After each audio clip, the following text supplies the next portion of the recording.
They said I was being dramatic about a car. That's the story my family tells, at least. Their grieving daughter, Sophia, always overreacting to everything. But DMV records don't lie, and mine showed the truth. The title was still in my name when my brother Marcus sold my Honda Civic for $8,000 cash while I was burying our mother. Funny how one funeral can expose a family's true nature. The rain had stopped by the time we got back from Riverside Memorial Cemetery, but the gray October sky still hung over us like a wet blanket. I sat in the passenger seat of my father's truck, watching the familiar streets of our neighborhood blur past through tear-swollen eyes. 3 days of viewing, funeral planning, and saying goodbye to my mother, Carmen, had left me feeling hollow and exhausted.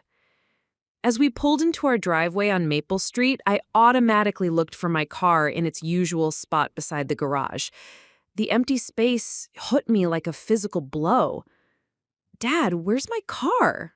I asked, my voice hoarse from crying. Anthony Rivera kept his hands on the steering wheel, not looking at me. "Marcus had to take it somewhere. He'll explain when we get inside." Something cold settled in my stomach. My brother Marcus was supposed to be grieving too, not running errands with my car. Take it where? Why didn't he ask me? "Sophia, please, not today. We've all been through enough." But I was already out of the truck, my black funeral dress catching on the door handle as I rushed toward the house. The October air bit through my thin cardigan, but I barely felt it. My 2019 Honda Civic wasn't just a car to me. It was freedom. It was the last gift my mother had helped me buy before the cancer took her ability to drive, to work, to be my mom instead of a patient. I found Marcus in the kitchen, still wearing his funeral suit, but with the tie loosened and the jacket thrown over a chair. At 21, my brother Marcus had always been the golden child, the one who could do no wrong in our father's eyes. Athletic, charming, popular throughout high school, and now supposedly working toward a business degree at the local community college. He was leaning against the counter, scrolling through his phone with one hand, while eating leftover funeral sandwiches with the other. "Where's my car?" I demanded. He looked up with that easy smile that had gotten him out of trouble our entire lives. "Oh, hey, Soph. Don't worry about it. I had to take care of something." "Take care of what? And why didn't you ask me first?" Marcus set down his phone and really looked at me for the first time. "Look, I know today was hard, but you need to calm down. It's handled." "What's handled? Where is my car?" "I sold it." The words hit me like ice water. For a moment, I couldn't process what he'd said. "You what?" "I sold the Honda. Got a good price for it, too. $8,000 cash." He said it so casually, like he was telling me about the weather. "You sold my car?" "Sophia, please lower your voice," our father said, entering the kitchen with my Aunt Helen behind him. Helen was my mother's sister, 10 years older and infinitely more practical.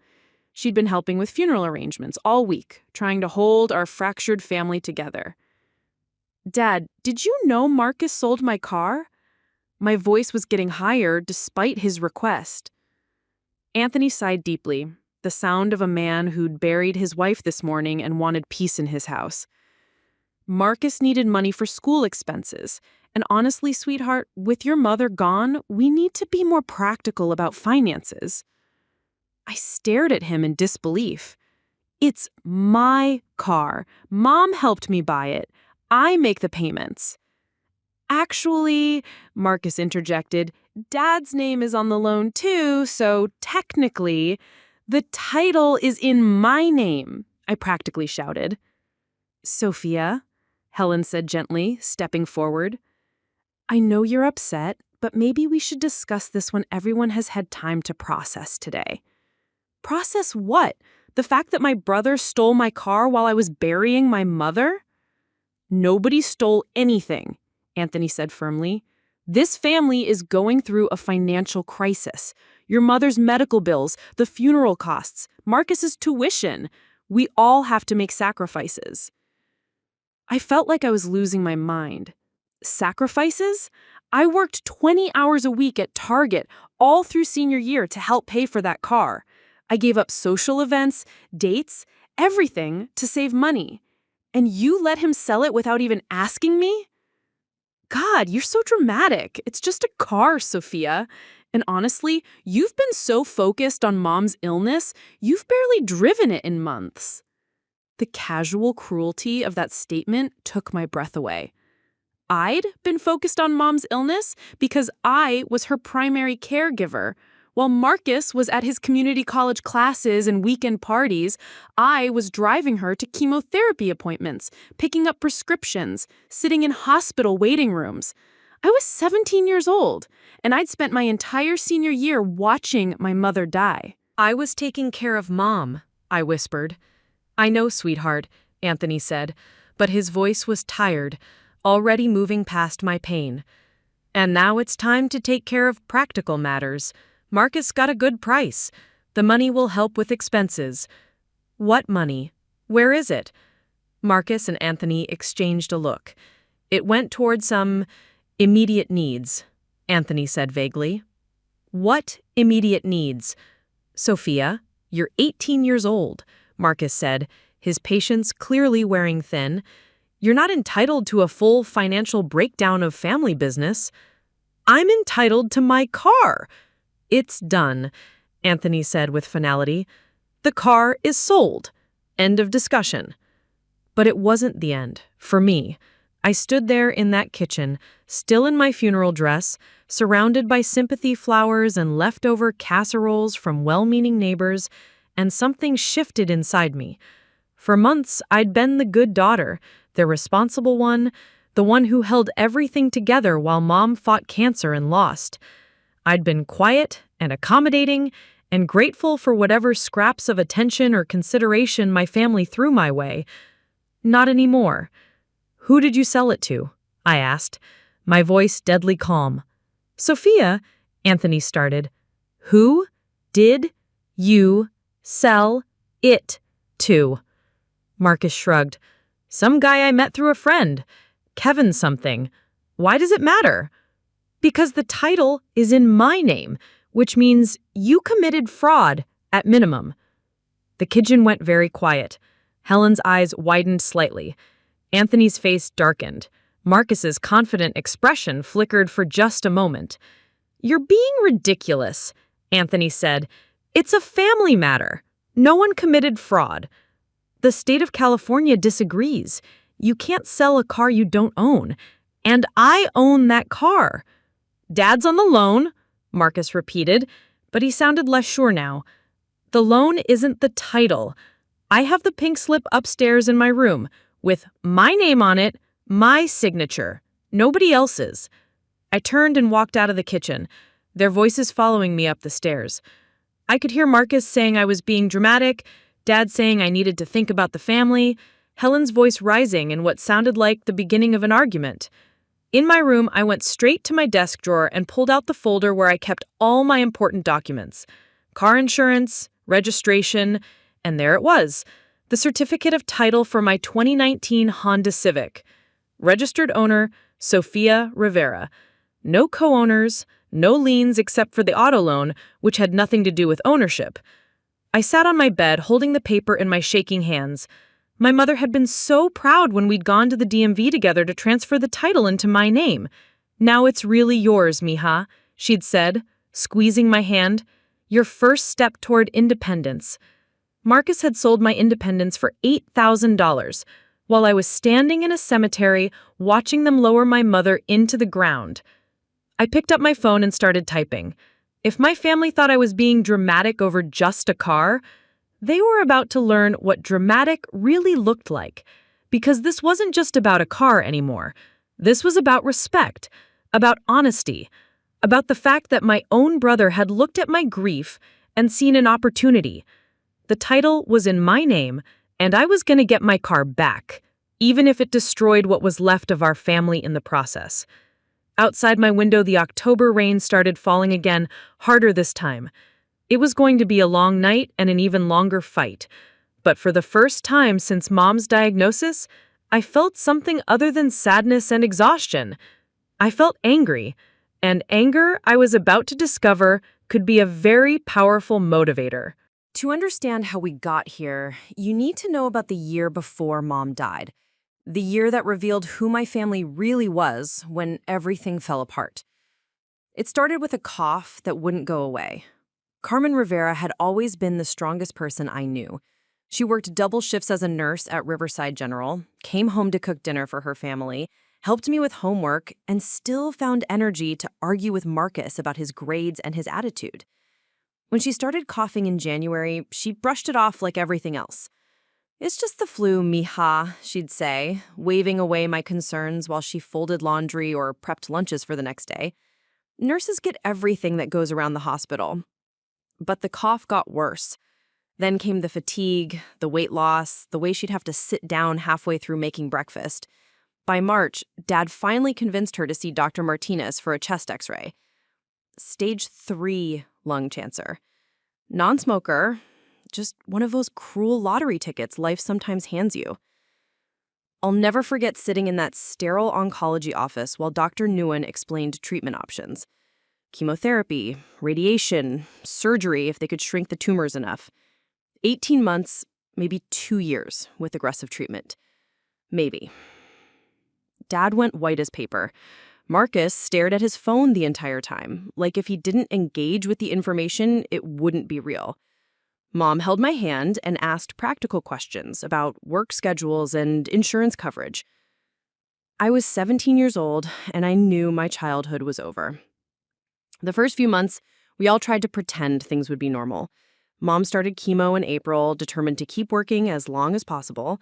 Dad picked up extra shifts at the auto parts store. Marcus continued his community college classes and his weekend social life like nothing had changed. And me? I became the family caregiver by default. It started small. Mom was too tired after chemo to drive herself to follow-up appointments, so I got my license early and drove her. She'd feel sick for days after treatment, so I'd do the grocery shopping and meal prep. When she had to cut back her hours at work, I picked up a part-time job at Target to help with household expenses. "Just until I get back on my feet," Mom would say, apologetically. But we all knew she wasn't getting back on her feet. By summer, I was working 20 hours a week, driving Mom to appointments twice a week, doing most of the cooking and cleaning, and somehow trying to maintain my grades for senior year. Marcus, meanwhile, was complaining that there wasn't enough food in the house and that I needed to do his laundry because Mom was too tired all the time. That's when the car conversation first came up. "Sophia needs reliable transportation," Mom told Dad one evening in August. "She's driving me everywhere, working, trying to keep up with school. That old Corolla is breaking down every other week." We'd been sharing Mom's 2010 Toyota Corolla, which had 180,000 miles and a tendency to overheat in traffic. Not ideal when you're rushing to get someone to chemotherapy on time. "We can't afford a car payment right now, Carmen," Dad said gently. "We can't afford not to have reliable transportation," Mom shot back with some of her old fire. "Sophia is holding this family together. The least we can do is make sure she can get where she needs to go." Marcus looked up from his phone long enough to contribute his opinion. "Why does she need a new car? I'm the one going to college. I should get priority for transportation." "You're going to community college 15 minutes away," Mom said sharply. "And when was the last time you drove me anywhere?" "I have classes," Marcus protested. "So does Sophia, plus work, plus taking care of me, plus keeping this house running, while your father works and you—" She gestured vaguely at him, sprawled on the couch. "I help," Marcus said defensively. "Loading the dishwasher twice a week isn't helping, Marcus." That fight went on 4 hours, but Mom won. She always did when she put her foot down. We went car shopping the next weekend. Just me and her. Dad stayed home with a headache, and Marcus had plans he couldn't break. The Honda dealership was overwhelming with its bright lights and enthusiastic salespeople, but Mom was in her element. She'd grown up poor and knew how to negotiate. She also knew cars from helping Dad with his auto parts work over the years. This one, she said, stopping in front of a silver 2019 Honda Civic with 15,000 miles. Reliable, good gas mileage, safe. And look, she opened the trunk. Plenty of space for groceries or hospital bags or whatever life throws at you. The salesman, Mr. Thompson, was patient as Mom crawled under the hood and checked every system. She test drove it like she was qualifying for NASCAR, pushing every button and testing every feature. "We'll take it," she announced finally. The paperwork took forever. Mom insisted the title go solely in my name. This is yours, mija. Your responsibility, your freedom. Don't let anyone take that away from you. I remember signing my name on that title application. Mom's hand covering mine for a moment. She looked so proud, but also sad in a way I didn't understand at the time. "Promise me," she said quietly while the finance manager was getting copies. "Promise me you'll stand up for yourself. Don't let people take advantage of your kindness." "Mom, what are you talking about?" "Just promise me." I promised, not knowing I'd need to keep that promise sooner than either of us expected. The car payments were $280 a month. Mom paid the first one, then I took over with my target wages. It was tight, but I managed by cutting out everything non-essential. No movies with friends, no eating out, no new clothes unless absolutely necessary. I didn't mind. The independence was worth it, and seeing Mom's relief that I could get her anywhere quickly was worth even more. Marcus was furious about the whole thing. "She gets a practically new car, and I'm stuck riding the bus to school like some loser," he complained to Dad.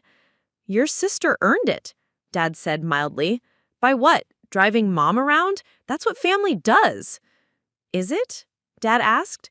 "Because I noticed Sophia's the only one doing it." But that was the extent of Dad's defense of me. He was overwhelmed, working overtime to cover Mom's lost wages, and he dealt with stress by avoiding conflict whenever possible, which meant Marcus's resentment festered and grew throughout the fall. The cancer progressed faster than expected. By Christmas, Mom was on disability and spending more days in bed than out of it. By February, she was in the hospital more often than home. By March, we were talking about hospice care. Through it all, I drove. To appointments, to the pharmacy, to the hospital for emergency visits when her pain got too bad. I drove Marcus to his classes when he bothered to go, picked up Dad when his truck was in the shop, ran errands that nobody else had time or energy for. The Honda became more than transportation. It became my refuge. Some days I'd sit in the Target parking lot after my shift, just breathing in the space that was mine alone. The car still smelled faintly of the vanilla air freshener Mom had chosen, still had the rosary she'd hung from the rearview mirror, still held the memory of that proud moment when she'd handed me the keys. "This is yours," she'd said then. Now she was gone, and Marcus had sold it like it meant nothing. But he'd made one crucial mistake. In all his scheming and planning, he'd forgotten the most important detail. The title was in my name. Not his, not Dad's, not the family's. Mine. And I was about to remind him exactly what that meant. The next morning came too early, gray light filtering through my bedroom curtains like a hangover from the worst day of my life. I'd barely slept, lying awake, replanning every moment of the previous day. The funeral, the discovery, the casual way Marcus had announced he'd sold my car like he was discussing the weather. By 7 a.m., I was dressed and downstairs, the car title in my hand like evidence at a crime scene. The kitchen smelled like coffee and the lingering scent of yesterday's sympathy flowers. Dad sat at the table, reading news on his phone, still in his bathrobe. Marcus was nowhere to be seen. "Where is he?" I asked, without preamble. Dad looked up, his eyes red-rimmed and exhausted. "Good morning to you too, Sophia." "Where's Marcus? We need to finish our conversation from yesterday." "Your brother is sleeping, and frankly, I think you owe him an apology for how you acted yesterday. The whole family is grieving, not just you." I set the title down on the table between us. "This is the title to my car, my name only. Want to explain to me how Marcus had the right to sell it?" Dad glanced at the paper, then back at his phone. "Sophia, I understand you're upset." "I'm not upset, Dad. I'm right. This is legal ownership documentation. Marcus sold property that didn't belong to him. It's more complicated than that. How? How is it more complicated? Either you own something or you don't. Dad set down his phone with a sigh that seemed to come from his soul. Your mother is dead, Sophia. Buried yesterday. The last thing this family needs is you causing drama over material possessions. The word drama hit me like a slap. It was the same word they'd always used to dismiss me, to make my concerns seem petty and overblown. When I complained about Marcus breaking my things as kids, it was drama. When I protested him stealing money from my purse, it was drama. When I pointed out that I was doing all the caregiving while he partied, it was drama. Material possessions, I repeated slowly. Dad, that car represents 8 months of car payments I made with money I earned working at Target while taking care of Mom. It represents every chemo appointment I drove her to, every pharmacy run, every emergency hospital visit. It's not just material possession to me.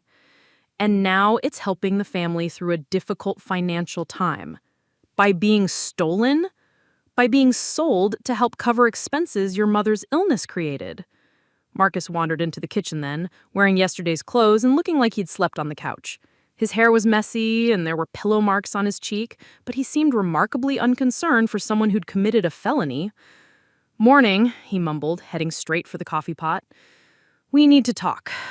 "Jesus, Sophia, you're like a broken record. We talked yesterday." "No, yesterday you told me you sold my car. Today I want details.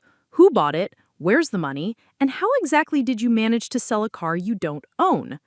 Marcus poured coffee with deliberate slowness, not looking at me. "I already told you. Some guy, Kevin. Got $8,000 for it. Good deal, actually." "Kevin what? What's his last name?" "I don't know, some random guy. Does it matter?" "It matters because I'm going to buy it back from him." Marcus finally turned around and I saw something flicker across his face. Not guilt, exactly, but unease. "You can't do that." "Why not?" "Because it's sold. Gone. Deal's done." "With what paperwork? How did you transfer ownership without the title?" The kitchen went very quiet. Dad was staring at his phone again, but I could tell he was listening. Marcus took a long sip of coffee. "I handled it." "How did you handle it, Marcus? The title is right here." I tapped the paper on the table. "So how did you transfer ownership to Kevin?" I told him you'd mail it to him." My blood went cold. "You what?" "I said you were out of town and would mail the title once you got back. He was cool with it. Paid cash." "You took $8,000 from someone and promised them a title you don't have access to? You can just sign it over to him. What's the big deal?" I stared at my brother, this person I'd grown up with, shared a house with, called family. And I realized I didn't know him at all. The Marcus I thought I knew was irresponsible and selfish, but not a criminal. This Marcus had just described fraud and theft like they were minor inconveniences. "The big deal," I said slowly, "is that you stole my car and now you want me to help you complete the fraud by forging my signature or transferring ownership under duress." "Nobody's forcing you to do anything," Dad interjected. "We're asking you to be reasonable."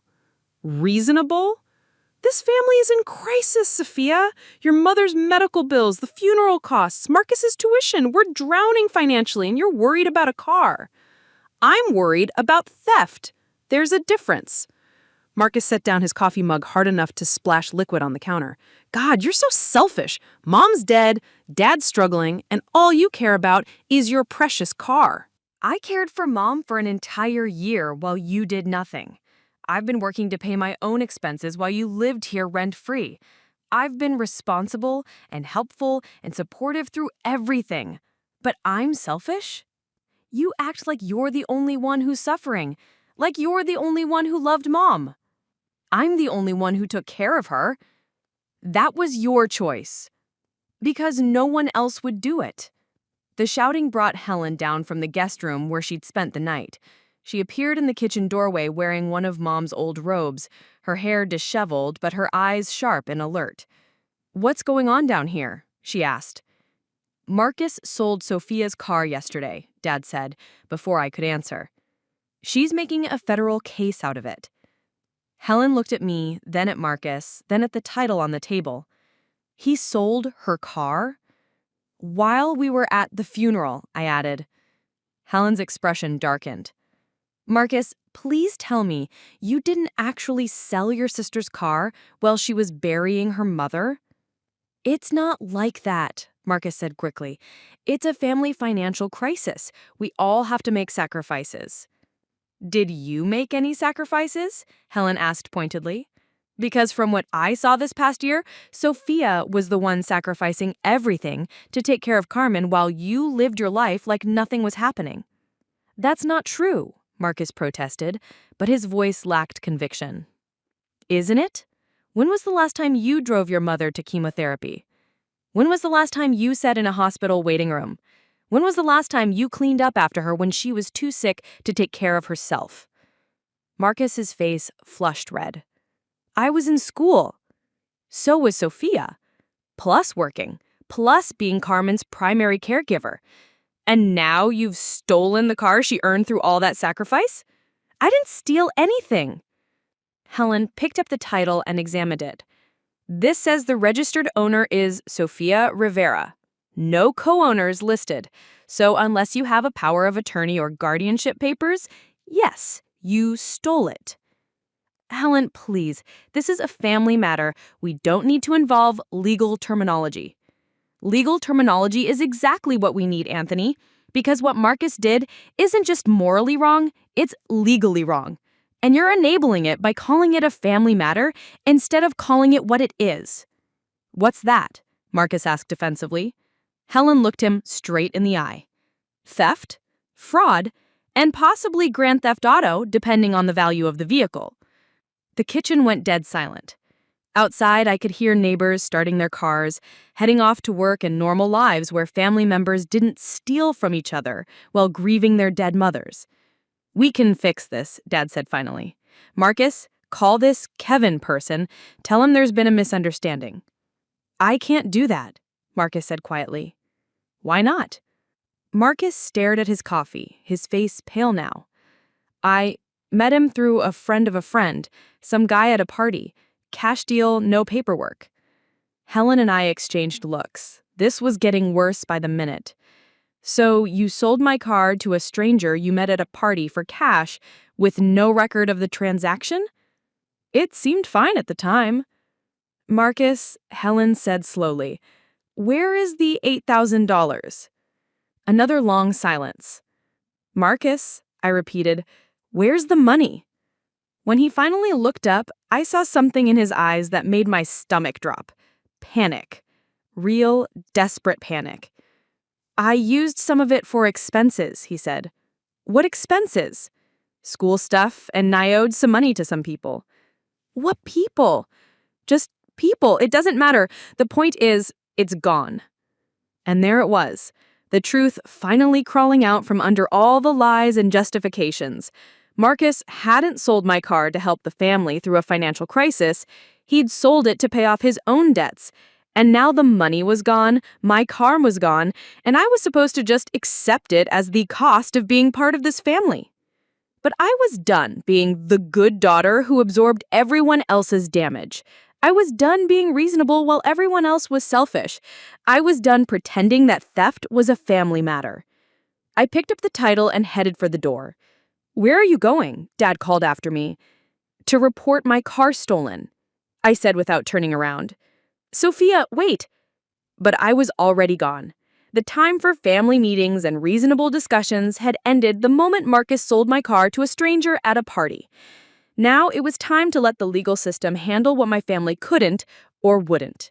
My car had been stolen, and I was going to get it back. The Riverside Police Department was a squat, beige building that looked like it had been built in the 1970s and forgotten about ever since.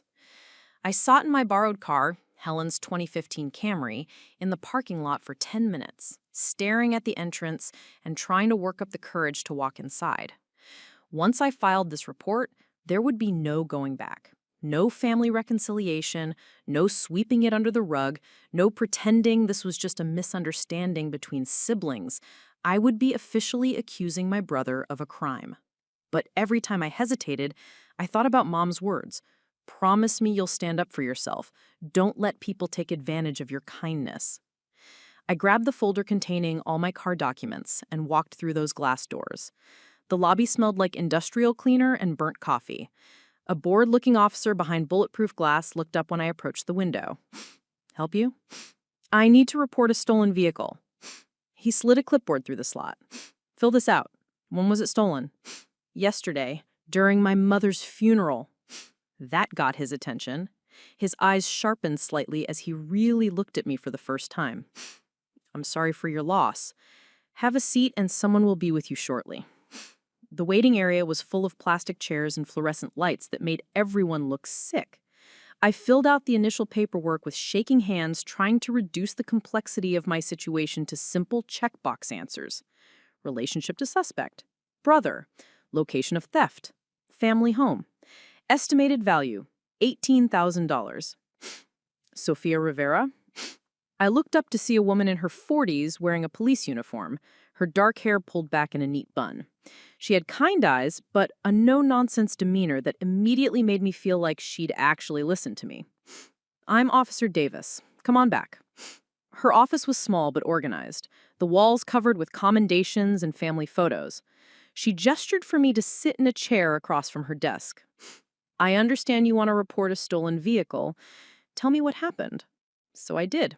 I started with Mom's death, the funeral, coming home to find my car missing, Marcus's casual admission that he'd sold it, the revelation that he'd taken cash from a stranger with no paperwork and no way to contact the buyer. Officer Davis took notes throughout my story, occasionally asking clarifying questions. When I finished, she leaned back in her chair. Do you have the title? I pulled it from my folder and slid it across the desk. She examined it carefully. Registered to you only. No co-owners, no liens except the auto loan. And you're current on payments? Yes, I have bank statements showing the automatic payments. Good. Do you have any documentation of the sale? Text messages, emails, anything that establishes your sole ownership and responsibility for the vehicle? I shook my head. Marcus said it was a cash deal with no paperwork. Someone named Kevin that he met at a party. At a party? That's what he told me. And when I asked for contact information so I could buy it back, he said he didn't have any. Convenient. She made another note. What about the money? $8,000, you said? He admitted he spent it on personal debts, not family expenses like he originally claimed. Officer Davis was quiet for a moment, studying her notes. Ms. Rivera, I need to be straight with you. This is definitely theft. No question about that. Your brother had no legal right to sell a vehicle titled in your name, but it's also complicated because you live in the same household and there's family dynamics involved. My heart sank. You're not going to do anything? I didn't say that. I'm saying we need to build a solid case. Family theft cases can be tricky because defense attorneys like to argue implied consent or family emergency circumstances. We need to show clear criminal intent and establish a paper trail. She pulled out a form and started writing. I'm filing the initial report today. Grand theft auto, since the vehicle is worth more than $950. But I want you to gather as much documentation as possible. Bank records showing your car payments, insurance documents, anything that establishes your sole ownership and responsibility for the vehicle. What about finding the buyer, this Kevin person? That's where it gets interesting. If your brother sold the car without proper title transfer, the buyer doesn't actually own it either. The car is still legally yours, and if we can locate it, we can recover it. Hope fluttered in my chest. How do we find it? We start with what we know. You said Marcus met this person through a friend of a friend.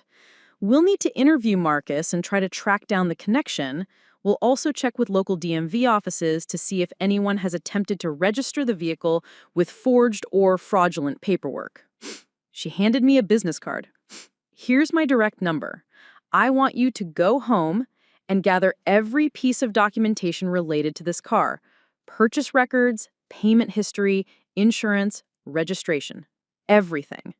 Also, write down a detailed timeline of events, including any witnesses to conversations with your brother. What about my family? They're going to be furious. Officer Davis's expression softened slightly. Miss Rivera, I've been doing this for 15 years. I've seen a lot of family situations, and I've learned that when people steal from their own relatives, it's rarely the first time or the last time.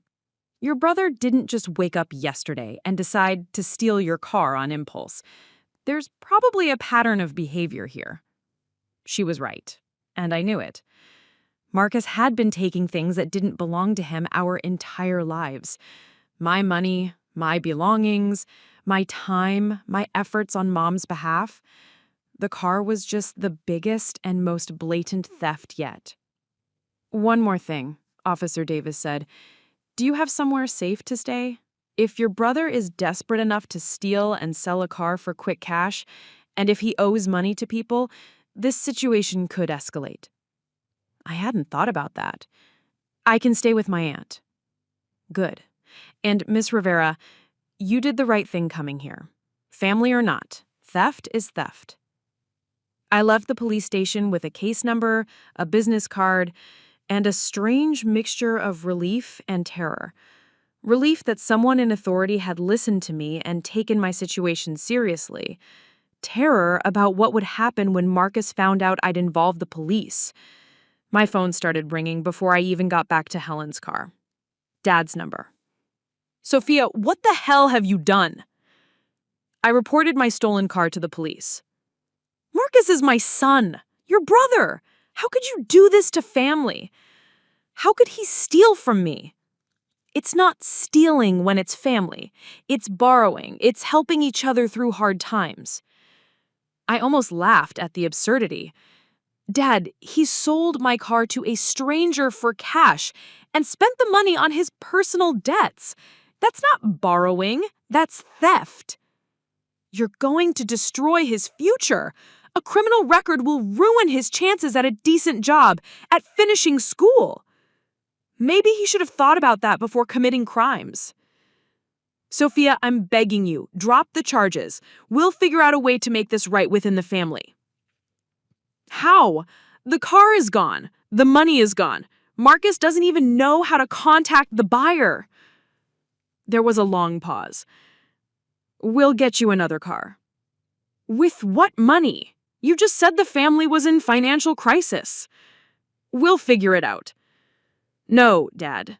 You'll figure out how to blame me for this somehow, just like you always do. Marcus will be the victim who made one little mistake, and I'll be the vindictive sister who overreacted. That's not... It is true, and I'm done with it. I hung up and immediately turned off my phone. I knew the calls would keep coming. Dad, Marcus, probably other relatives once word spread that I'd betrayed the family by involving authorities. But as I drove back to Helen's house, I felt something I hadn't experienced in months. Clarity. For the first time since Mom's diagnosis, I knew exactly what I was doing and why. I wasn't being dramatic or overreacting or selfish. I was protecting myself and holding someone accountable for their actions. My car was stolen property. I had the documentation to prove it. And now I had the police working to help me get it back. The paper trail was just beginning, but Officer Davis was right. There would be more evidence to find. Marcus had gotten sloppy in his desperation, and sloppy criminals leave tracks. I was going to follow every single one until I found my car and got justice, even if it meant losing my family in the process. Because maybe a family that would rally around a thief instead of supporting his victim wasn't worth keeping anyway. The next morning, I sat at Helen's kitchen table with my laptop, a notepad, and a determination that surprised even me. If the police were going to help me build a case, I needed to find Kevin Walsh, the mysterious buyer who'd purchased my stolen car from a stranger at a party. Any luck? Helen asked, setting a cup of coffee beside my computer. I'm working backwards from what Marcus told me. He said he met Kevin through a friend of a friend at a party. Marcus doesn't have many friends, so that narrows it down. I'd started by going through Marcus's social media, looking for recent posts or tagged photos from parties. My brother wasn't exactly discreet about his social life. His Instagram was full of pictures from weekend gatherings, house parties, and bar nights with the same group of community college friends. There, I said, pointing to a photo from 2 weeks ago. That's Jake Morrison. Marcus has been hanging out with him since sophomore year of high school. And look at this. The photo showed Marcus, Jake, and several other people at what looked like a backyard party. The caption read, "Epic night at Connor's place." I clicked on the location tag. Connor lives in the Riverside Heights neighborhood. That's where a lot of the community college kids live off campus. Helen peered over my shoulder. "So you think this Kevin might have been at this party?" It's the only lead I have. I screenshotted the photo and made note of everyone tagged. Then I started cross-referencing their friends lists, looking for anyone named Kevin. It took 2 hours of digital detective work, but I finally found him. Kevin Walsh, 23 years old, worked at a local auto repair shop called Martinez Motors. His Facebook profile showed him posing with various cars, clearly someone who knew his way around vehicles. "Found him," I announced. Helen looked at the profile. "He seems legitimate, not exactly the type you'd expect to knowingly buy a stolen car." She was right. Kevin's social media painted the picture of a regular guy who worked on cars and lived with 2 roommates in a small apartment. His posts were about sports, work, and occasionally hanging out with friends. Nothing that suggested criminal activity. I found Martinez Motors' address and phone number online. My hands were shaking slightly as I dialed. "Martinez Motors, this is Kevin speaking."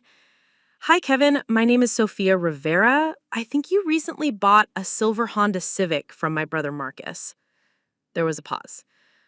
Yeah. Why? Is there a problem with the car?" "Actually, yes. There's a big problem. Can we meet somewhere to talk?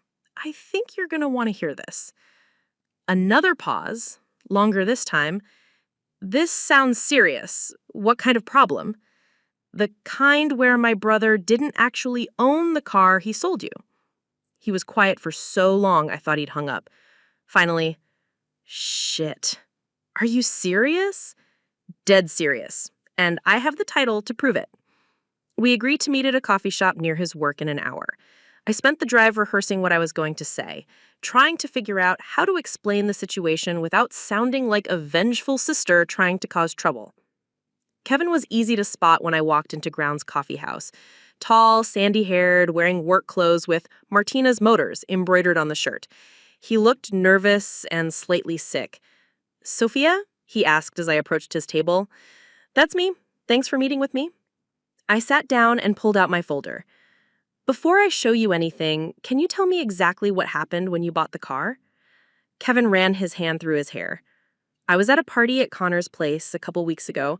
This guy Marcus was there, seemed cool enough. We got to talking about cars, and he mentioned he had a Civic he's looking to sell, said his sister was going out away to college and wouldn't need it." My stomach clenched. "What else did he tell you?" "That she was out of town visiting relatives, but he had permission to sell it for her. Said she needed the money for school expenses." Kevin shook his head. "He showed me pictures on his phone, and the price was really good. Too good, I should have realized." "How much did you pay?" $8,000 cash, which was actually under Blue Book value for the year and mileage. But Marcus said his sister just wanted a quick sale. I slid the title across the table. Kevin's face went pale as he read it. "Jesus, the title is in your name only. And I never gave anyone permission to sell my car. I was at my mother's funeral when this transaction took place." Kevin looked like he might throw up. "Your mother's funeral? Oh my God. I'm so sorry." "It gets worse. Marcus told me he doesn't have your contact information and couldn't remember your last name. He was planning to just keep the money and disappear from the situation entirely." "What?" Kevin's voice rose enough that other customers looked over. He lowered it and leaned forward. "He has my number. We texted back and forth about meeting up for the sale, and he promised me he'd get the title from you and mail it to me within a week." Now it was my turn to be surprised. "You have text messages?" "Of course I have text messages. You don't hand over $8,000 without keeping records." Kevin pulled out his phone and started scrolling. Here, look at this. He showed me a text conversation that made my blood boil. Marcus had been far more calculated than he'd admitted. The messages showed him actively deceiving Kevin with elaborate lies about my supposed consent to the sale. Marcus: my sister really needs to sell her car fast. She's starting college in January and needs the money for expenses. Kevin: what year and mileage again? Marcus: 2019 Civic, 32K miles. She's asking 8K, which is a steal, honestly. Kevin: why so low? Marcus: she's not great with money stuff and just wants it gone. I'm helping her out since she's dealing with family issues right now. Kevin: okay, sounds good. When can I see it? Marcus: how about Saturday? She'll be out of town but gave me permission to handle the sale. The conversation continued with specific details about where to meet, how Kevin should bring cash, and Marcus's promises about transferring the title once my sister gets back from her trip. Kevin, I need you to screenshot all of these and send them to me, I said urgently. This is evidence of fraud. You mean I'm not actually in trouble? Because I've been freaking out that I might have unknowingly bought a stolen car. You are the victim here too. Marcus defrauded both of us. I pulled out Officer Davis's business card. I've already filed a police report. This detective is going to want to talk to you. Kevin nodded, already forwarding the screenshots to my phone. I feel like such an idiot. The whole thing seemed a little rushed, but Marcus was so convincing. And the car was in perfect condition. Everything looked legitimate. Where's the car now? In my driveway. I've been driving it to work every day. Kevin looked stricken. Am I going to have to give it back? Technically, it's still my car. Marcus had no legal right to sell it. But honestly, Kevin, I don't want to punish you for being deceived by my brother. If we can get the money back from Marcus, maybe we can work something out. What do you mean? I mean, maybe I really will sell it to you, properly this time, with actual legal title transfer. You seem like a decent guy who got screwed over by my brother's lies. Kevin's relief was visible. Really? Because I actually love that car, and $8,000 is exactly what I was planning on spending on a vehicle. First, we need to get the money back from Marcus and make sure he faces consequences for what he did. Then we can talk about a legitimate sale. Kevin pulled out a business card from his wallet and wrote his personal number on the back. Here's my contact info. I want to help however I can. What your brother did was wrong on multiple levels. As I drove back to Helen's house, my phone buzzed with notifications. Kevin had sent me not just the text conversation with Marcus, but also photos of the car, receipts from the bank withdrawal for the cash, and even a selfie he had taken with Marcus at the party where they first met. I now had photographic evidence of Marcus with Kevin, text messages proving premeditated fraud, financial records of the transaction, and a witness willing to testify about the false statements Marcus had made to facilitate the sale. Officer Davis had been right about criminals getting sloppy. Marcus left a digital trail a mile wide, documenting his own crimes. But the most shocking revelation was how calculated it all had been. This wasn't an impulsive decision made in grief or desperation. Marcus had planned this theft, crafted elaborate lies, and executed it while I was burying my mother. The level of coldness required for that kind of timing made me realize I'd never really known my brother at all. My phone rang as I pulled into Helen's driveway. Officer Davis. Miss Rivera, I have good news. We have located your vehicle. You found it? Your tip about the buyer panned out. Kevin Walsh contacted us this morning and is being very cooperative.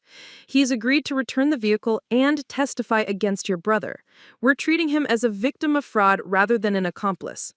Relief flooded through me. So I can get my car back? We'll need to process it as evidence first, but yes.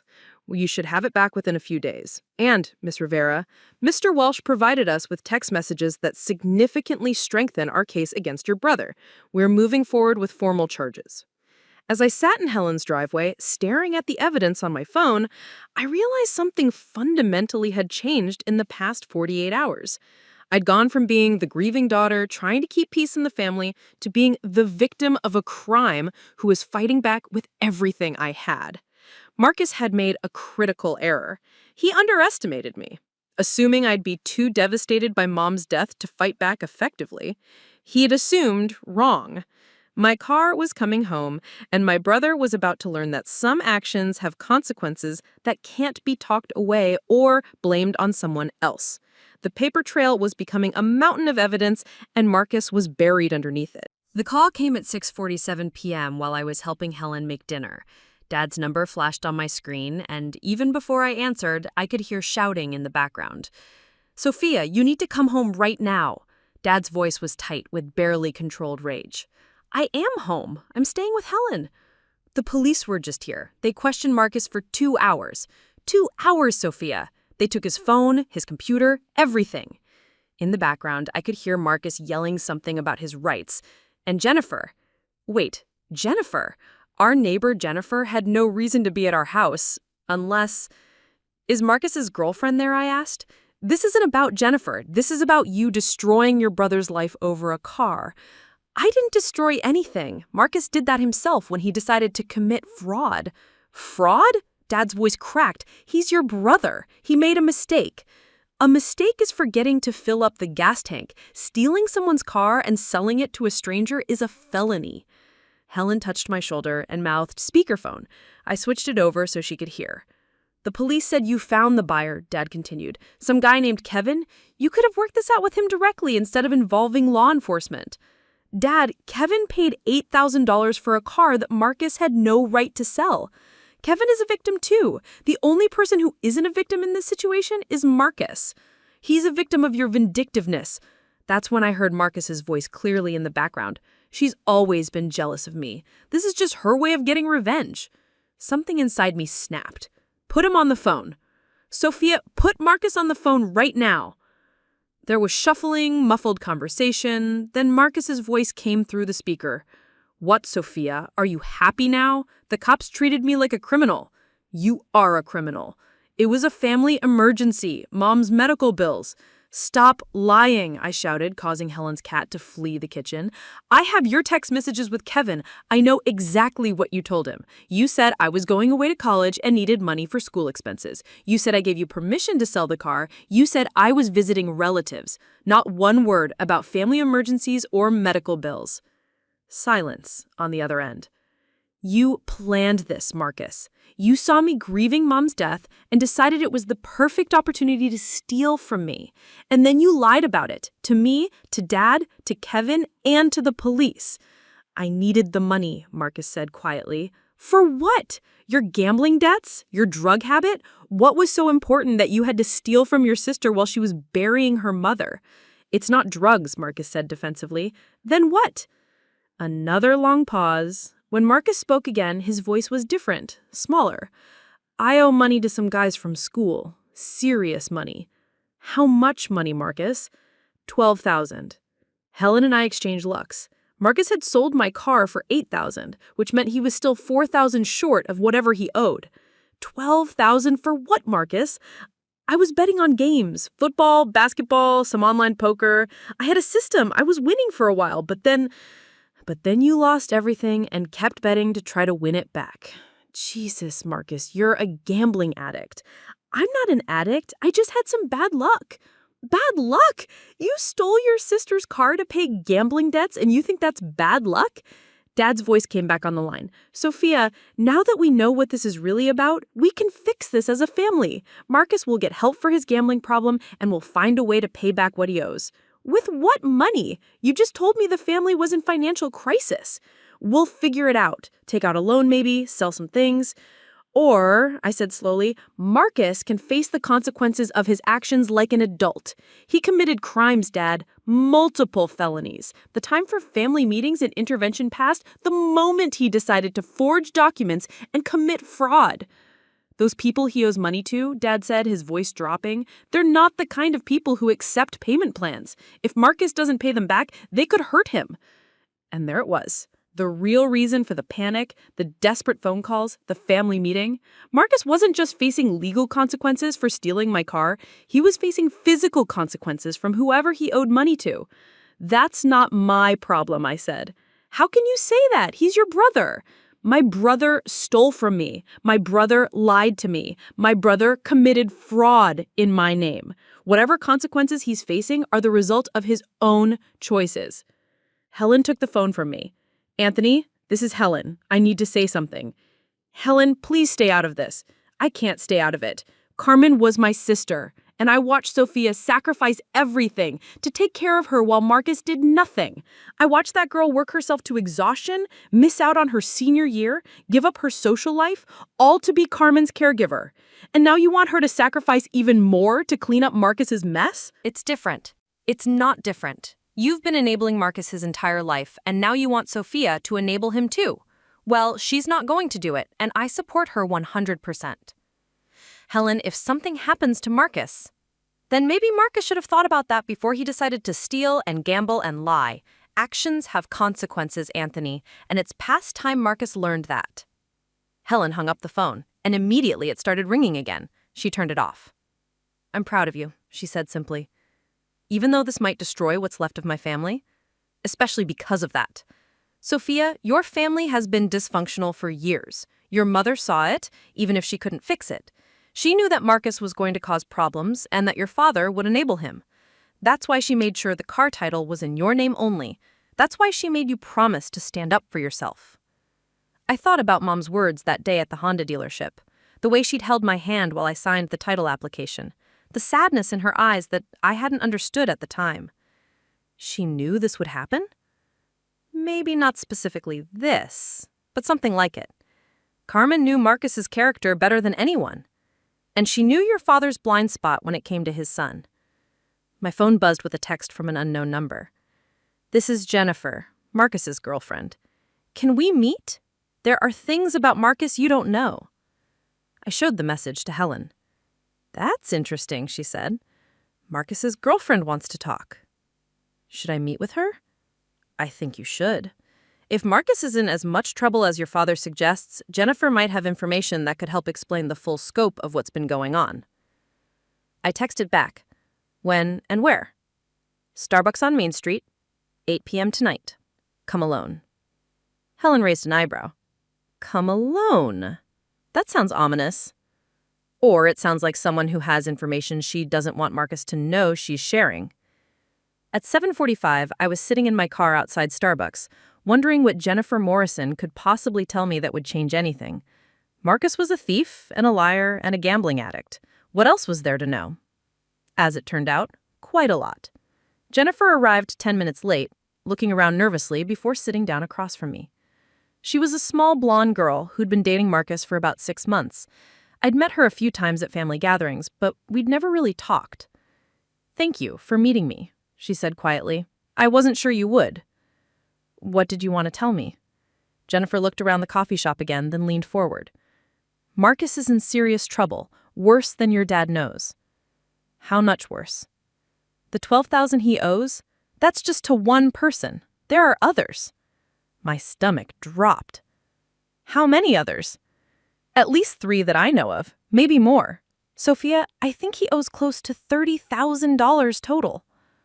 I stared at her. $30,000. Marcus had stolen my car for $8,000, and he was still $22,000 short. There's more, Jennifer continued. The people he owes money to, they've been calling and texting constantly. Some of them have been to his apartment. One guy followed me home from work last week. Are you in danger?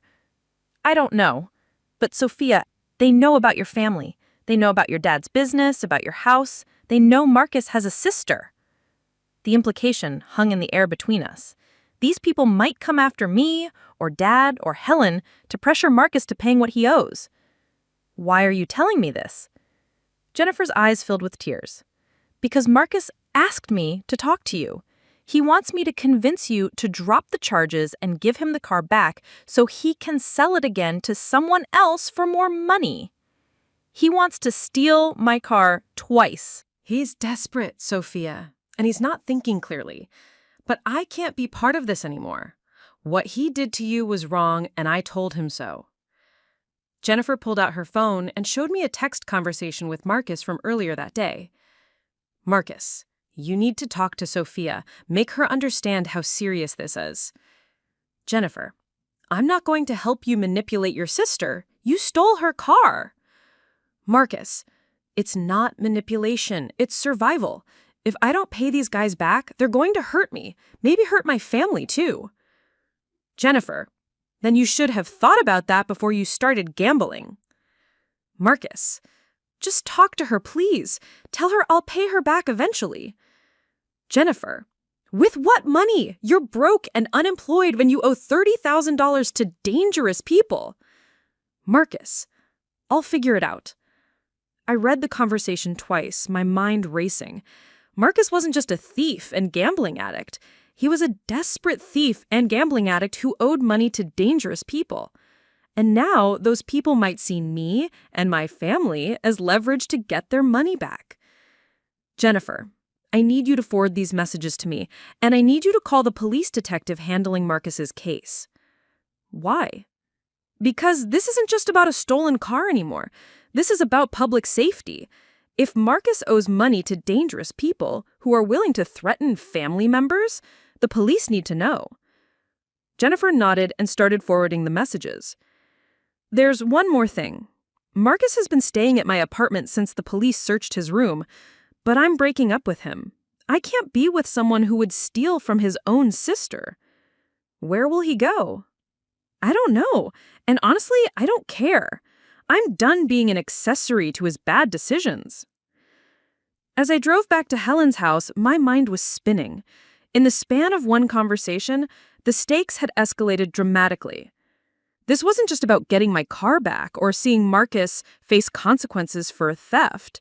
Now there were dangerous people involved, people who might target innocent family members to collect on Marcus's debts.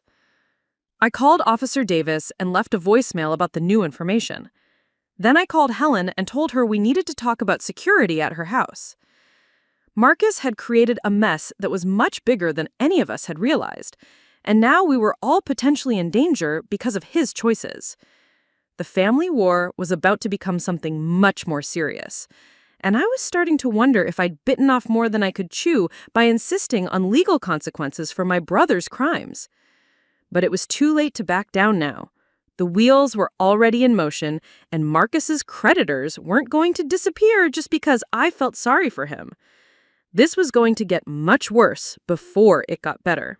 Officer Davis called me back at 7:30 the next morning, waking me from the first decent sleep I'd had in days. Miss Rivera, I got your voicemail. We need to talk in person immediately. Can you come to the station this morning? Is everything okay? We'll discuss it when you get here. And bring your aunt if possible. We may need to discuss safety protocols. That didn't sound promising. Helen and I were at the police station by 9 a.m., both of us clutching coffee and trying to shake off the anxiety that had settled over us like fog. Officer Davis met us in the lobby, but this time she wasn't alone. A man in an expensive suit stood beside her, tall, graying at the temples, with the kind of serious expression that suggested federal involvement. Miss Rivera, this is Detective Martinez from the Financial Crimes Unit. Your brother's case has been escalated. We were led to a conference room instead of Officer Davis's small office. Detective Martinez spread several folders across the table before sitting down. Miss Rivera, what started as a simple theft case has uncovered a much larger criminal enterprise. Your brother Marcus isn't just a gambling addict with debt problems. He's been running multiple fraudulent schemes to fund his addiction. Helen leaned forward. What kind of schemes? Detective Martinez opened one of the folders. Credit card fraud, identity theft, check kiting, and at least 3 other vehicle sales using forged documents. Your car wasn't the first one he's stolen and sold. I felt like the floor had dropped out from under me. He's stolen other people's cars? 2 that we've confirmed so far. A 2020 Toyota Camry belonging to his ex-girlfriend Sarah Chen and a 2018 Honda Accord belonging to his former roommate David Kim. Both sales were conducted the same way. Cash transactions with buyers who thought they were purchasing legitimate vehicles. Officer Davis slid a photograph across the table. It showed Marcus at what looked like another party, standing next to a silver Toyota. This was taken 3 weeks before your mother's funeral. Miss Chen reported her car stolen 2 days after this photo was posted to social media. How did he get access to their cars? Sarah Chen made the mistake of giving him a spare key when they were dating. David Kim left his keys on their shared kitchen counter. Marcus made copies before moving out of their apartment. Detective Martinez opened another folder. But the vehicle thefts are just part of it. We've also discovered he's been using stolen identities to open credit card accounts, taking cash advances, and defaulting on the debt. The total amount of fraud we can document so far exceeds $100,000. Helen gasped. $100,000? That's why dangerous people are involved. Marcus isn't just a small-time gambler who got in over his head. He's been running sophisticated fraud operations to fund increasingly larger bets. The people he owes money to aren't just local bookies. Some of them are connected to organized crime. My head was spinning. Are you saying my brother is involved with the mob? We're saying your brother has borrowed money from people who have connections to organized crime figures, whether he understands the full implications of that or not. Detective Martinez pulled out another document. This is why we need to discuss safety protocols. One of the men Marcus owes money to is Vincent Torino. He's a loan shark with documented connections to the Castellano crime family. The $30,000 Jennifer Morrison mentioned, that's just what Marcus owes to Torino. There are others. What does this mean for Sophia and her family? It means they could be in danger, Officer Davis said bluntly. These people don't limit their collection efforts to the actual debtor. They'll go after family members, friends, anyone they think might have money or influence. Detective Martinez leaned forward. Miss Rivera, we're prepared to offer you and your family protection, but we need your continued cooperation with our investigation. What kind of cooperation? We want to use the theft of your vehicle as leverage to get Marcus to cooperate with us against the larger criminal network. If he provides information about his contacts, his gambling activities, and the people he owes money to, we might be able to reduce his charges. I stared at them. You want me to help get my brother a plea deal? We want to use your case to take down people who are much more dangerous than your brother. Marcus is small-time. The people he's involved with are not. What if I say no?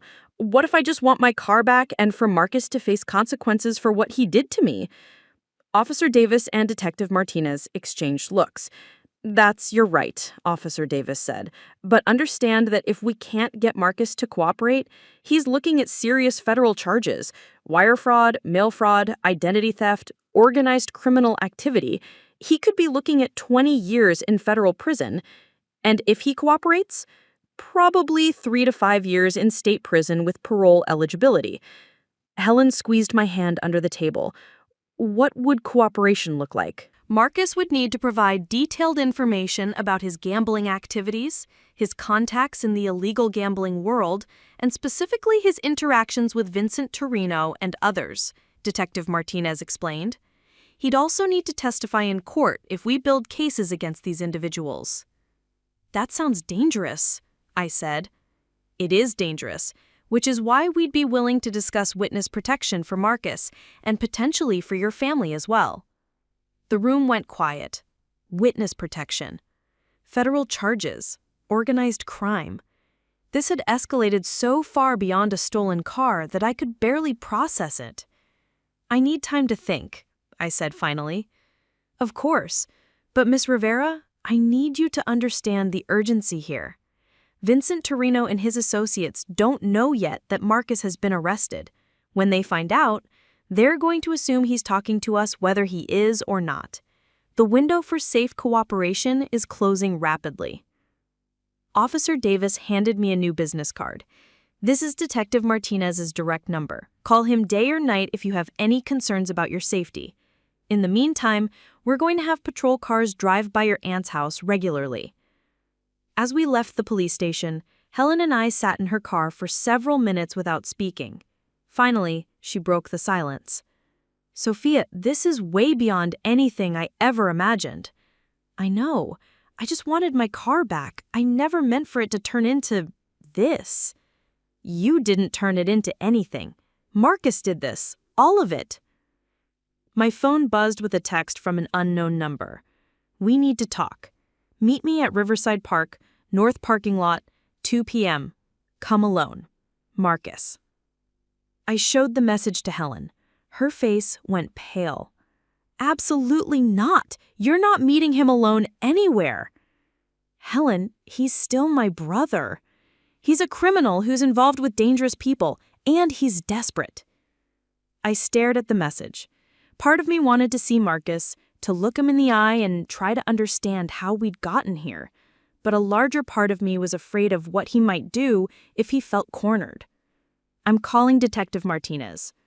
The detective answered on the first ring. Miss Rivera? Marcus wants to meet with me, alone, at Riverside Park. Don't do it. Marcus is facing serious charges and he knows it. He might try to pressure you to drop the theft charges or to refuse to cooperate with our investigation.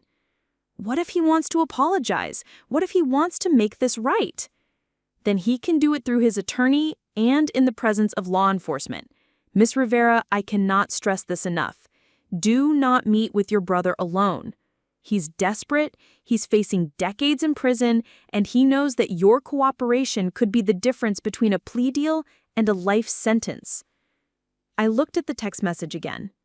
Something about the phrasing bothered me. Marcus had never been one for dramatic meetups or cryptic messages. This felt different. Detective Martinez, do you think someone else might have his phone? There was a pause. That's a very good question. We'll check on Marcus's location and get back to you. In the meantime, stay with your aunt and don't go anywhere alone. As Helen drove us back to her house, I couldn't shake the feeling that we were missing something important. The timing of this meeting request, coming just hours after I learned about Vincent Torino and organized crime connections, seemed too coincidental. Either Marcus was more desperate than we'd realized, or someone else was using his phone to lure me into a meeting. Neither possibility was reassuring. My phone rang as we pulled into Helen's Glavway. Detective Martinez again. Miss Rivera, we have a problem. Marcus isn't in custody. He was released on bail yesterday evening. What? I thought you said... His father posted bail before we could object. $100,000, which means he put up his house as collateral. Dad risked the house? And now we can't locate Marcus. He's not at home, not at his girlfriend's apartment, not at any of his usual hangouts. His last known location was his father's house around midnight last night. Helen and I looked at each other. Dad had risked everything to get Marcus out of jail, and now Marcus had disappeared. Do you think he's running? I think he's about to do something stupid, and that text message might be part of it. As we sat in Helen's driveway, I realized that everything had changed again. Marcus wasn't safely in custody. He was out there somewhere, desperate and facing serious charges, with dangerous people looking for him. And for some reason, he wanted to meet with me. The legal system was closing in, but Marcus still had moves left to make, and I was starting to fear that those moves might put everyone I cared about in danger. The call came from Dad at 3:17 p.m., just over an hour after Marcus's mysterious text about meeting at Riverside Park. I'd ignored the meeting request on Detective Martinez's advice, but apparently Marcus had other plans. Sophia, you need to come home immediately. Dad's voice was shaking. Marcus is here, and he's not making sense. In the background, I could hear Marcus shouting, though I couldn't make out the words. Dad, the police told me not to. He has a gun, Sophia. My blood went cold. What? He showed up an hour ago with a pistol. He's demanding to talk to you. He says he won't hurt anyone, but he needs you to fix this. Helen grabbed the phone from me and put it on speaker. Anthony, call 911 right now. I can't. He's watching me. He took my phone and yours. I'm calling from the landline in the basement. Detective Martinez had given me his direct number for emergencies. I grabbed my phone and dialed while Helen continued talking to Dad. Detective Martinez, Marcus is at my father's house with a gun. He's demanding to see me. We are on our way. Do not go to that house. Is your father safe? I don't know. He called from the basement. Marcus apparently took their phones. We are dispatching SWAT and crisis negotiators. Stay where you are. But even as he said it, I was already grabbing Helen's car keys. I couldn't sit in safety while my father was trapped in a house with my armed, desperate brother. Sophia, no, Helen said, but I was already heading for the door. Call Detective Martinez back. Tell him I'm going to park across the street from the house. I won't go inside, but I need to be there. The drive to my childhood home took 12 minutes. That felt like 12 hours. As I turned onto Maple Street, I could see police cars already positioned at both ends of the block. An officer flagged me down before I could get close to the house. Ma'am, this is a restricted area. I'm Sophia Rivera. That's my brother in there with my father. The officer spoke into his radio, then looked back at me. Detective Martinez wants to speak with you. They escorted me to a command vehicle parked 3 houses down from mine. Through the windshield, I could see my childhood home surrounded by police cars and officers in tactical gear. It looked like a war zone. Detective Martinez met me at the command vehicle. Your brother barricaded himself in the house about 20 minutes ago. He's been making demands through the front window. What kind of demands? He wants to talk to you. He says he has information that will clear his name and prove he's being set up. Set up by who? He claims Vincent Torino and his associates have been threatening him to take the blame for crimes he didn't commit. He says the vehicle thefts were Torino's idea and that he was just following orders. I stared at the house where I'd grown up, where Marcus and I had played as children, where Mom had made us breakfast every morning before school. Now, it was the center of an armed standoff. Do you believe him? Honestly, I think your brother is desperate and grasping at anything that might get him out of trouble, but we can't ignore the possibility that there's some truth to what he's saying. A crisis negotiator, a woman in her 50s with a calm, professional demeanor, approached us. Ms. Rivera, I'm Captain Santos. Your brother is asking specifically for you. He says he won't surrender unless he can explain everything to you first. Is my father okay? Your father is fine. He's actually been helping us communicate with Marcus. Your brother isn't holding him hostage exactly, but he won't let him leave either. My phone buzzed with a text from an unknown number. Sophia, this is Dad. Marcus gave me my phone back to text you. He wants to explain everything before the police take him. He's scared, but he's not going to hurt anyone. Can you call the house phone? I showed the message to Detective Martinez and Captain Santos. The landline is monitored, Captain Santos said. We can patch you through if you want to talk to him. Will it help end this without anyone getting hurt? It might. Your brother seems to respond to you differently than he does to authority figures. They set up the call through their equipment so the entire command team could hear both sides of the conversation. The phone rang twice before Marcus answered. Sophia? I'm here, Marcus. Dad says you're okay. Are you okay? No, I'm not okay. I'm fucked, Sophia. Really fucked. And it's not just because of what I did. What do you mean? Vincent Torino, the guy I owe money to, he's been using me for months to steal cars and commit fraud. He said if I didn't do what he wanted, he'd hurt you and Dad. Marcus, you stole my car while I was at my mom's funeral. Vincent Torino wasn't even involved in that. Yes, he was. Marcus's voice cracked. He told me to do it then. He said a funeral was perfect cover because everyone would be distracted. He even picked out the buyer. Kevin Walsh? Kevin was working with Torino? Not Kevin. Kevin's innocent. But Torino has people watching all the used car lots and private sales. He knew Kevin was looking for a Honda Civic. He set up the whole thing. Detective Martinez was making notes and gesturing to other officers. This was new information. Marcus, if that's true, why didn't you tell me? Why didn't you tell the police? Because Torino said if I talked, he'd kill you. He showed me pictures, Sophia. Pictures of you at work, at school, at Helen's house. He knows where you are all the time. My blood ran cold. I looked at Detective Martinez, who was already on his radio calling for additional protection details. But Marcus, you committed fraud before you ever met Torino. Sarah Chen's car, David Kim's car, those happened months ago. There was a long pause. How do you know about Sarah and David? The police told me. You've been stealing cars and committing fraud for months. No, that's not how it happened. Marcus sounded confused now, his voice less certain. Sarah's car, that was different. She said I could borrow it, but then she reported it stolen when we broke up. You sold her car, Marcus. I needed money for gambling debts. And David's car? Another pause. I was going to pay him back. I could hear the lies crumbling in real time. Whatever story Marcus had constructed to justify his actions was falling apart under questioning. Marcus, you've been stealing and lying for months. Maybe Torino made things worse, but you started this long before you met him. I was desperate. The gambling, the debts. I couldn't stop. And then Torino found out about my situation and he made it worse. He loaned me money I couldn't pay back, then forced me to commit crimes to work off the debt. Including stealing my car? Yes, including your car. And when you reported it stolen, he was furious. He said I was supposed to make it look like a family transaction, not get the police involved.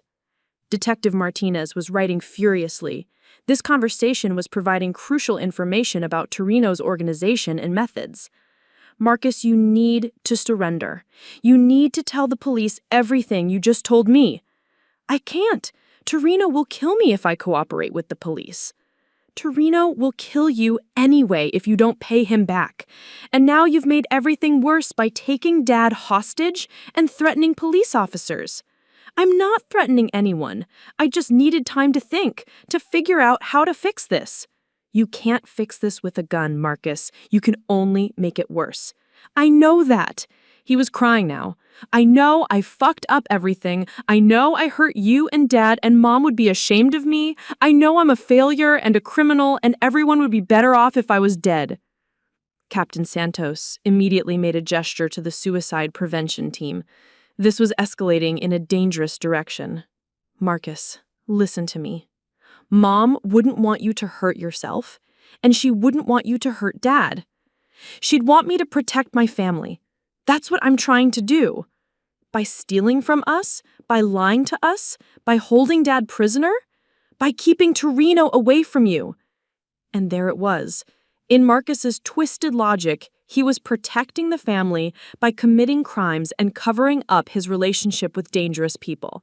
He genuinely believed that his silence was keeping us safe. Marcus, you need to protect us by telling the police everything. Help them arrest Torino and his people. That's the only way this ends. He'll kill me if I testify. He'll kill you if you don't pay him back. Either way, you're in danger. But if you cooperate with police, at least you have protection. There was a long silence. Then I heard Dad's voice in the background, talking quietly to Marcus. I couldn't make out the words, but the tone was gentle, paternal. Finally, Marcus came back on the line. Sophia, I'm sorry. I'm sorry about your car, about Mom's funeral, about everything. I never meant it for it to go this far. I know you didn't, but it did go this far, and now we have to deal with it. If I surrender, if I cooperate with the police, will you forgive me? The question caught me off guard. After everything that had happened, after all the lies and theft and danger he'd brought to our family, he was asking for forgiveness? Marcus, forgiveness isn't something that happens instantly. You hurt me. You stole from me. You lied to me while I was grieving our mother. Forgiveness is going to take time. But it's possible eventually?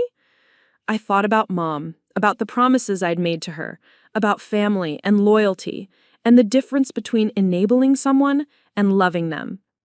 If you get help, if you face the consequences of your actions, if you do the work to become someone worthy of forgiveness, then yes, eventually it's possible.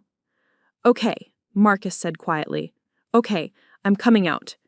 Through the command vehicle windows, I watched my brother emerge from our childhood home with his hands raised, a police officer's weapon visible in his waistband. Dad followed behind him, looking older and more fragile than I'd ever seen him. As they led Marcus away in handcuffs, he looked directly at the command vehicle. Even from a distance, I could see the resignation in his posture, the acceptance that his choices had finally caught up to him. The truth had unraveled completely. Marcus was a gambling addict, a thief, a fraud, and now potentially a key witness against organized crime figures. But he was also still my brother. And for the first time since this all began, I felt something other than anger towards him. I felt pity. And maybe eventually that pity could grow into something like forgiveness. But first, there would be justice. 3 weeks after the standoff, I sat in a federal courthouse downtown, watching my brother plead guilty to charges that would reshape the rest of his life. The courtroom was smaller than I'd expected, with dark wood paneling and fluorescent lights that made everyone look pale and tired. Marcus stood beside his public defender, wearing an orange jumpsuit that was too big for his frame. He'd lost weight in jail, and the cocky confidence I'd grown up with had been replaced by something that looked like genuine remorse. But maybe that was wishful thinking on my part. "How do you plead to the charge of grand theft auto?" Judge Richardson asked. "Guilty, Your Honor." "How do you plead to the charge of wire fraud?" "Guilty, Your Honor." The list went on. 7 felony charges in total, each carrying potential prison time that could have added up to decades.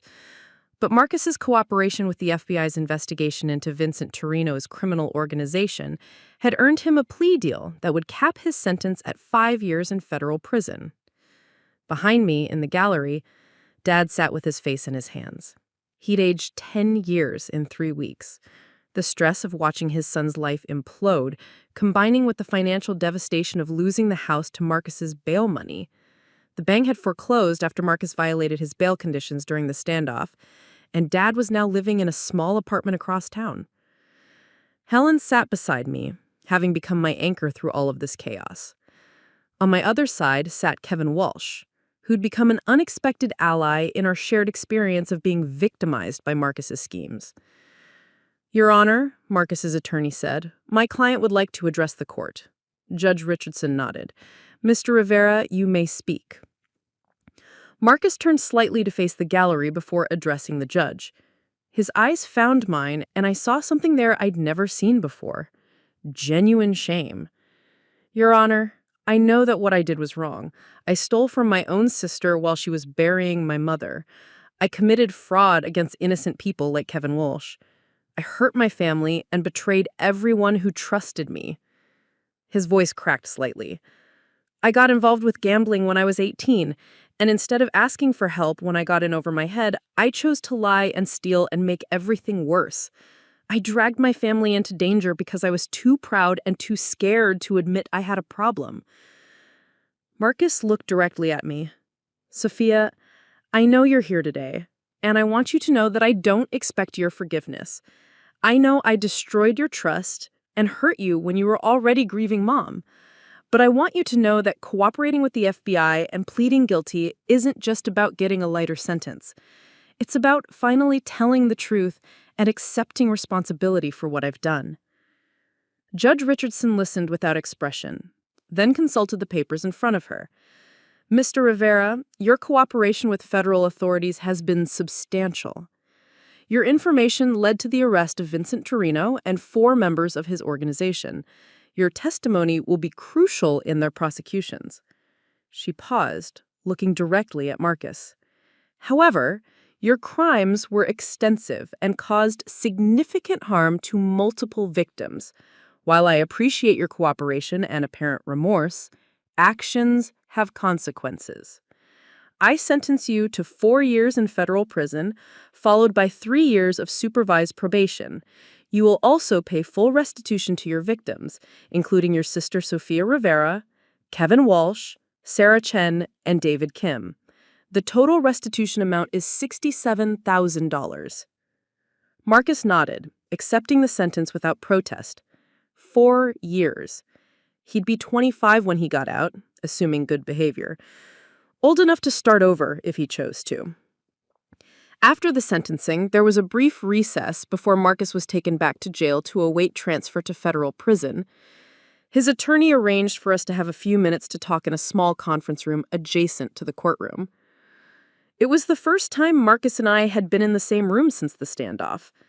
He looked smaller somehow, diminished by the orange jumpsuit and the weight of his choices. "Thank you for coming," he said quietly. "Helen thought I should hear your sentencing." "And what did you think of what I said in there?" I considered the question carefully. I think you said what you needed to say for the judge and for yourself. Whether you meant it is something you'll have to prove over the next 4 years. Marcus nodded. Fair enough. Sophia, I need to ask you something, and I need you to be honest with me. What? Do you think Mom would have forgiven me? The question hit me harder than I'd expected. I thought about our mother, about her capacity for love and her fierce protection of family. But I also thought about her insistence that I stand up for myself and not let people take advantage of my kindness. I think Mom would have loved you no matter what you did, but I don't think she would have enabled you or made excuses for you. She would have expected you to face the consequences and do the work to become better. Like you're doing. I'm not doing anything except protecting myself and seeking justice for what you did to me. That's what I mean. You're not letting me off the hook just because we're family. That's what Mom would have done. We sat in silence for a moment. Then Marcus reached into his pocket and pulled out a folded piece of paper.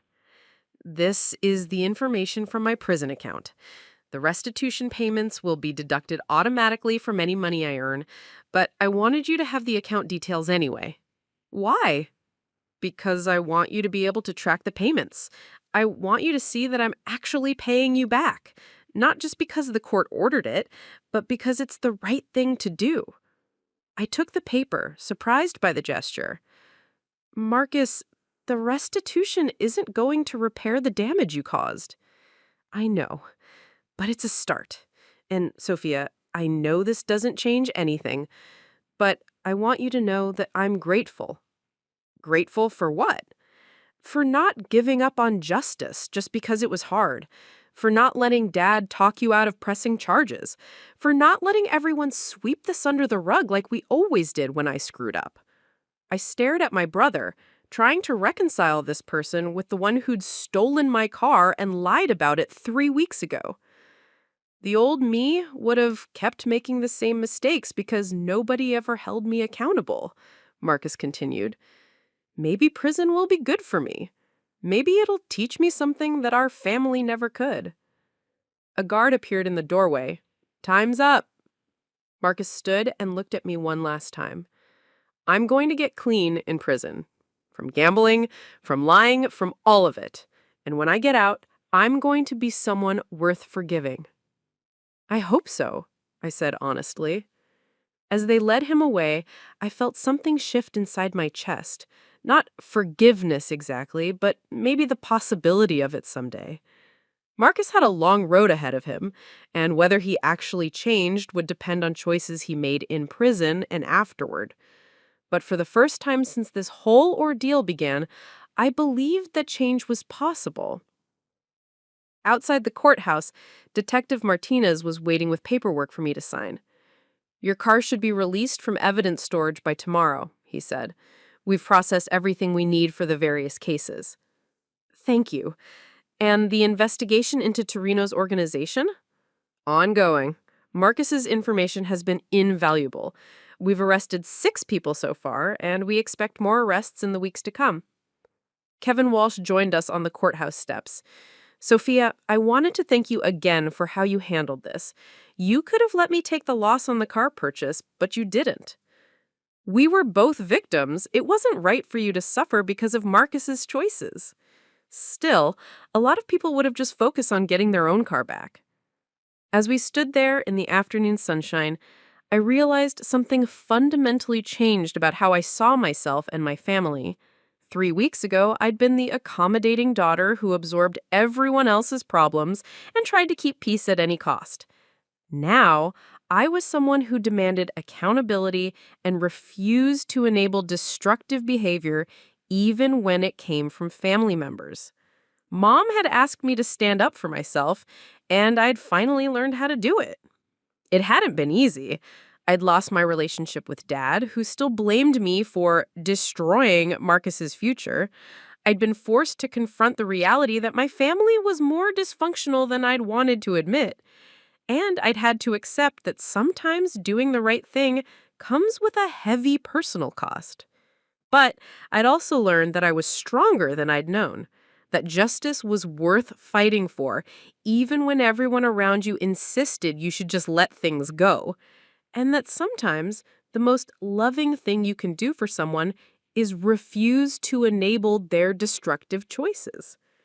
Marcus would serve his time and hopefully emerge as a better person. Vincent Torino and his associates would face their own justice.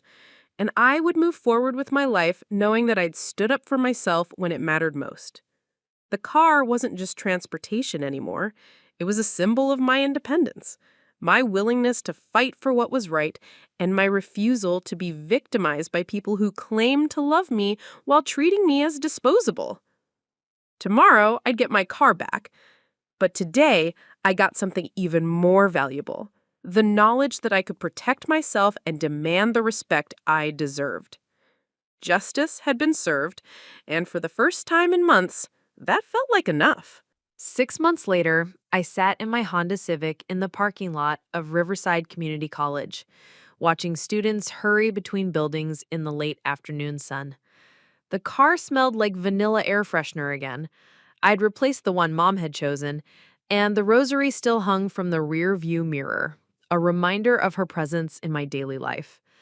Today was registration day for spring semester classes.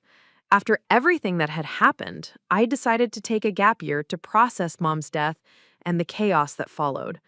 Now at 19, I was finally ready to start college. Not the 4-year university I'd originally planned on. Dad's financial situation meant no college fund. But community college felt right for where I was in my life. My phone buzzed with a text from Helen. "How did registration go?" "Good, 15 credits. Psychology major with a minor in criminal justice. Your mom would be proud." She would be. Carmen Rivera had always believed in education, in standing up for what's right, and in helping people who couldn't help themselves. My course choices reflected all three values. The criminal justice minor was partly inspired by Officer Davis and Detective Martinez, who'd shown me how the legal system could work when people were willing to fight for justice. But it was also inspired by the knowledge that there were other families out there dealing with addiction, financial crimes, and the kind of dysfunction that enables destructive behavior. I wanted to help them navigate those systems the way Helen and the authorities had helped me. As I drove home from campus, I passed the house where I'd grown up. New owners had moved in after the bank foreclosure, and they'd painted it a cheerful yellow that looked nothing like the beige it had been my entire childhood. Somehow that felt appropriate. The house had become something new, just like our family had. Dad and I spoke occasionally now, usually brief conversations about practical matters. He'd never forgiven me for pursuing charges against Marcus, and I'd never apologized for it. We were polite but distant, two people connected by history but divided by fundamentally different values about accountability and family loyalty. He was seeing a therapist now, court-ordered as part of his parenting classes, and Helen said he was slowly beginning to understand how his enabling had contributed to Marcus's downward spiral. Maybe someday we'd rebuild our relationship. Maybe not. I'd learned to be okay with either outcome. Kevin Walsh had become an unexpected friend. We grabbed coffee occasionally, bonding over our shared experience of being Marcus's victims and our mutual interest in cars. He'd helped me install new speakers in the Honda and taught me basic maintenance skills that Mom had never learned. There was something healing about taking control of my car's care in ways I'd never been able to take control of my family's dysfunction. The biggest change, though, was in how I saw myself. For 18 years, I'd been the accommodating daughter, the responsible one, the family mediator who absorbed everyone else's chaos and tried to keep peace at any cost. I'd measured my worth by how much I could sacrifice for others and how little trouble I caused. Now, I measured my worth by different standards. My ability to set boundaries, to demand respect, to stand up for what was right, even when it was difficult. I'd learned that you can love someone without enabling them, that accountability is often the most loving thing you can offer, and that protecting yourself isn't selfish, it's necessary.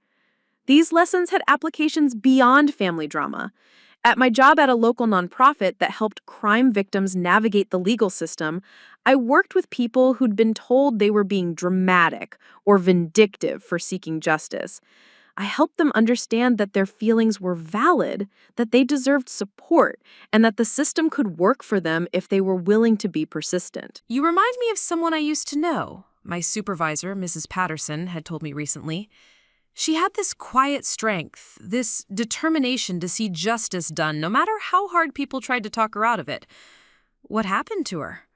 She became a federal judge. Started out as a crime victim who refused to accept boys will be boys as an excuse for assault.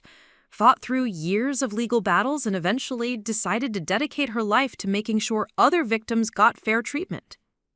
The story resonated with me more than Mrs. Patterson probably realized. I wasn't planning to become a judge, but I was planning to build a life around the principles I'd learned through this experience. That everyone deserves safety and respect, that accountability isn't punishment but opportunity for growth, and that sometimes the most important battles are the ones that happen within families. As I pulled into Helen's driveway, I still lived with her while attending college, I thought about the journey from that terrible day 6 months ago when I'd come home from Mom's funeral to find my car missing. The girl who'd discovered that theft had been devastated, confused, and desperate to avoid conflict. The woman who'd fought for justice and won was none of those things. My phone rang as I got out of the car. An unknown number. Hello? Is this Sophia Rivera? Yes. This is Janet Morrison from Channel 7 News. We're doing a follow-up story on the Vincent Torino organized crime case. I understand your brother's testimony was instrumental in the convictions. Would you be willing to speak with us about how this case affected your family? I considered the request. 6 months ago, I would have immediately said no, not wanting to cause waves or draw attention. Now, I thought about all the other families dealing with addiction, financial crimes, and the pressure to stay silent about destructive behavior. I'd be willing to discuss the importance of holding family members accountable for crimes, even when it's difficult, I said. And I'd like to talk about resources for families dealing with gambling addiction and financial fraud. That sounds perfect. Could we schedule something for next week? After hanging up, I sat in my car for a moment, looking at the house where I'd found safety and support when my own family had failed me. Helen had given me more than just a place to stay. She'd shown me what healthy family relationships looked like. She'd demonstrated that love could include boundaries, that support didn't require enabling, and that sometimes the most caring thing you can do is refuse to participate in someone else's destructive choices. Tomorrow, I'd start my first week of college classes. Next week, I'd tell my story on television, hopefully helping other families navigate similar crises. Next month, I'd testify in Vincent Torino's trial, using my experience to help bring down the criminal organization that had exploited my brother's addiction. But tonight, I'd have dinner with Helen and her daughter Lily, now 14 and one of my closest friends. We'd talk about school and work in the future, and I'd go to bed knowing that I was safe, respected, and surrounded by people who valued me for who I was rather than what I could do for them. The car in the driveway wasn't just transportation anymore. It was a symbol of independence, of the fight for justice, and of the strength I'd discovered within myself. Every time I got behind the wheel, I remembered that I was someone who could protect herself, who deserved respect, and who wasn't afraid to stand up for what was right. Mom had asked me to promise I'd stand up for myself. I'd kept that promise, and it had changed everything.